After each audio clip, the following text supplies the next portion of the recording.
Thank you so much, Mr. Chairman, for allowing me to waive one to the Oversight Committee, and thank you, Sir Witty, for testifying today. According to data from the American Medical Association, 80% of practices reported lost revenue from unpaid claims, and 85% stated they had to allocate additional staff time to complete additional administrative requirements. And we already have that burden. I'm a small business practitioner prior to coming to Congress. And neither doctors nor their non-physician staff will receive any additional compensation for the time spent mitigating the fallout of the Change attack, just like we're not compensated for the hours in prior authorization time that we have to expend or denials of claims that are then found to be valid. And this is on top of the administrative and financial burden that America's physicians and healthcare workforce are already experiencing. In Iowa, doctors are very hesitant to take advance payment dollars without confirmation that their claims submissions will be paid at the rate submitted, and are concerned that they will be required to pay back more than what ultimately will be approved for payment once the backlog processing is completed. The survey also found that 55% of doctors said they had to use personal funds to cover practice expenses. Notably, the overall effects of the Change attack have been most acutely felt by practices with 10 or fewer physicians. Sir Witty, what has been the uptake on UGH's advance payment program among small physician practices, and what do you plan to do to offer more robust advance payments, or with a particular focus on small providers? Madam Congresswoman, thank you very much for the question. First of all, let me reassure you, we remain extremely focused on ensuring that particularly smaller providers, who we know are the ones who oftentimes have the most difficult technical challenge, or the limits to technical switching and the like, to do that, which is why we've made every effort we can to outreach through our loan program, and also simplified that loan program and eliminated some of the unhelpful terms and conditions at the beginning. I can tell you about 142,000 tax ID numbers have taken advantage of that loan program.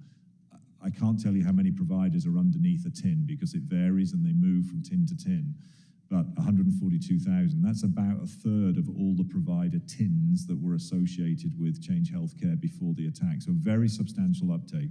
Very large fraction of those folks are small providers, and over the bulk of the period of the loan program, we were essentially auto-approving loans to small providers in a matter of hours. Now, I've already mentioned, and I fully accept, in the first week or two of the loan program, it was way too clunky, and we fixed that.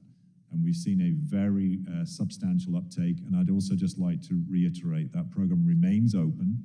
We are still issuing loans to folks who need it, although we are now beginning to see some providers choose to start to pay us back, so as things start to normalize, but it is still open. There are only two platforms in the market, and this committee has been very concerned about consolidation in the healthcare marketplace, so Change and Relay. They are both owned by Fortune top 10 companies. In short, big data is big business. And as a country, we have a significant interest in avoiding 1 or 2 points of failure in our healthcare delivery system. How does United Change help our country accomplish that goal? Thank you very much for the question. I would make the point that actually Change and its business was no different in terms of its footprint the day before the attack compared to the day before we acquired them. So Change, this risk, pre-existed the acquisition of United. What was different is that United has the financial capacity to resolve this issue, and I believe to rebuild Change into a much more modern, a much safer platform. So I do believe the issue of risk actually existed when Change was quite a small independent business, or in fact a public company, but quite a small public company. It came into the organization, and very unfortunately this attack occurred in the early days of us owning this business. And so I'm going to take a different tack, and this is a problem that I had in state government as a state senator, as a physician provider in a rural community, and that many people explained to me, and that is what PBMs, Optum being one, does when it comes to step therapy, switching of medications on which patients are compliant, they do well.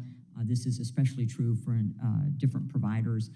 And the ultimate risk and cost to the healthcare system in trying to save on a medication, having to revert back to a less expensive medication when you have finally got compliance on a medication and a patient, leading to increased hospitalization, increased ER visits, and then back to the same medication that An insurance company changed, a PBM changed, when a doctor had already prescribed a medication for which they're successful. So will you work with us on what you're doing on step therapy, drug substitution, changing in formularies, which is a tremendous problem. It is a great cost to the healthcare system being made by decisions by insurance executives rather than providers.